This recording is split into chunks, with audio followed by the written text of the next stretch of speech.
বড়দিনের পরে ব্রিগেড, বড়দিন হয়ে এলো সিপিএম এর ঘরে।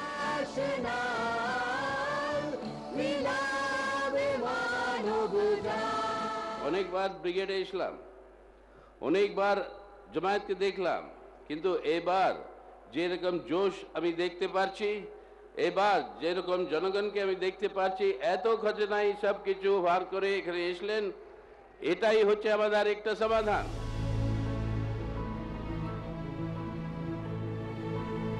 সামনে বিশাল জনতা, হাতে হাতে লাল নিশান।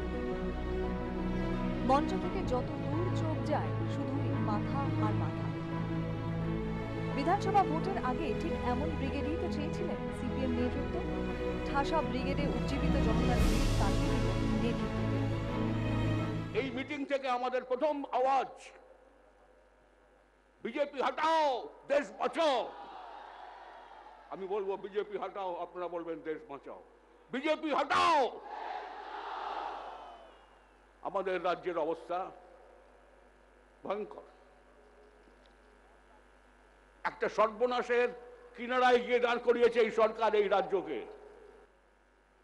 তাই আমাদের আওয়াজ, তৃণমূল হটাও, বাংলা বাঁচাও। আমি বলবো তৃণমূল হটাও, আপনারা বলবেন বাংলা বাঁচাও। তৃণমূল হটাও। রবিবারে ব্রিগেডে এভাবেই এক হয়ে গেল নেতা আর জনতার স্বর। নবান্নর কুর্সি আর দিল্লির তখ্ত তলিয়ে দেওয়ার স্লোগান নেত্রীর মুখে। ব্রিগেড জুড়ে ধ্বনি ছড়িয়ে পড়ল প্রতিধ্বনি।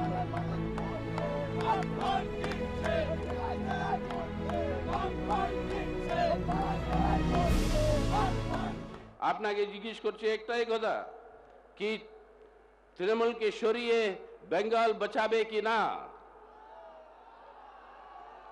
আমি শুনতে পারছি না আওয়াজ, নবান্ন থেকে কিরকম যাবে? তৃণমূলকে সরিয়ে বাঙ্গাল বাঁচাতে পারবে কি না, জোরে বলুন। আর মোদীকে সরিয়ে ভারত বাঁচাবে কি না? আরে দিল্লি থেকে যাবার দরকার আপনার আওয়াজ।